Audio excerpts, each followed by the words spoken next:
அண்ணன் மகனாச்சேன்னு நம்பி வீட்டுக்குள்ள சேர்த்தேன். இப்படி வீதி வீதியா வேஷம் போட்டு தெரிய விட்டானே. இங்க வாங்க. நீங்களா? இங்க எங்கடா வந்தீங்க? இந்த வேஷம் எதுக்கு போட்டுக்கீங்க? அத கேக்குறீங்களா? எந்த வேஷம் போட்டாலும் கையும் களவுமா பிடிச்சு கதற கதற அடிக்கிறாயிடா. இந்த புனிதமான பாதிரியார் வேஷம் போட்டோம்னா எவ்வளவு பெரிய கொலகாரனா இருந்தாலும் 100 அடி தள்ளி போயிடலாம். எங்க பாதிரி வேற மாதிரில இருப்பாரு. எப்படி இருப்பாரு? பட்டாப்பட்டிதாரு, அழுக்கு வெட்டி, வாயில பேடி, இப்படி எல்லாம் இருப்பாரு. டேய், அது அப்பாடா, இது ஃபாதர். ஃபாதர் அப்பாவும் ஒண்ணுதானே? ஐயோ, அவர் பொய் சொல்ற ஃபாதரா, இவர் உண்மை பேசுற ஃபாதர். அப்ப நீங்க போய் பேசுறதுக்கு உண்மை பேசுற புனிதமான ஃபாதர் ட்ரெஸ் ஏன் போட்டுக்கீங்க? சரி, அதை விடுங்க. நீங்க ஃபாதர்னா எங்க மாதிரி யாரு? அவங்கள இப்ப காட்டுங்க. லூசு பையனையும் உச்சா பையனையும் கூட வச்சது எவ்வளவு பெரிய தப்புன்னு எனக்கு இப்பதான்டா தெரியுது. காட்டுங்க.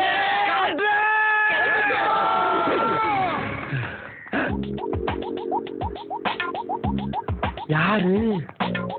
Father, praise the Lord. இது வரைக்கும் எனக்கு எந்த பரிசுமே விழுகலைங்க.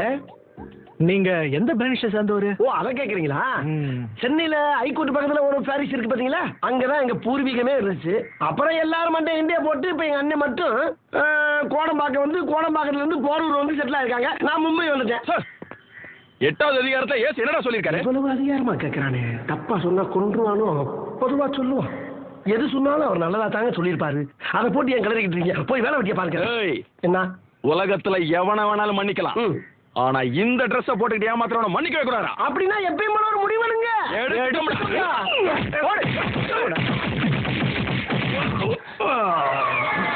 தொலைச்சிருவோம். போ.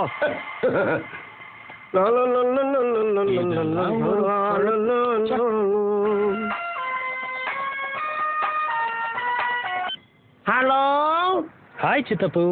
நீயா? எப்படி இருக்கீங்க? இன்னும் எப்படா இருக்கணும்னு நினைக்கிற நீ? டேய், அந்த வாண்டியாட்ட உதவாங்கணும் இல்லையாடா? தினம் ஒன்னால எவன்டையாச்சும் உதவாங்கி உடம்பு புண்ணாக்கிட்டுங்களா? இதுக்குதான் சின்ன பசங்க சொல்லும் போது கேட்கணும். இப்படி அடம்பிடிக்கப்படாது. நான் தான் அன்னைக்கே சொன்னல உங்களை ஊரை விட்டு போக சொல்லி. போயிருந்தா இந்த மாதிரி உதவாங்க வேண்டிய அவசியம் இருக்கா? எப்படா போக முடியும்? எப்படி போக முடியும்? 30 லட்ச ரூபா வட்டிக்கு விட்டுருக்கேன்டா, அதை வசூல் பண்ணாம எப்படி போக முடியும்? ஷாருக் கான், ஆமீர் கான், சல்மான் கானை விட இப்போ கரண்ட்ல இந்த கபாலி கான் தான் பாம்பேல ரொம்ப ஃபேமஸா.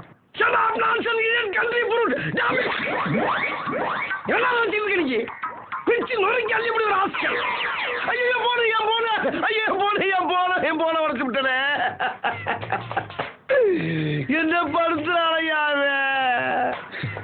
கெட்டப்ப மாத்திட்டு வச்சுக்கிறேன்.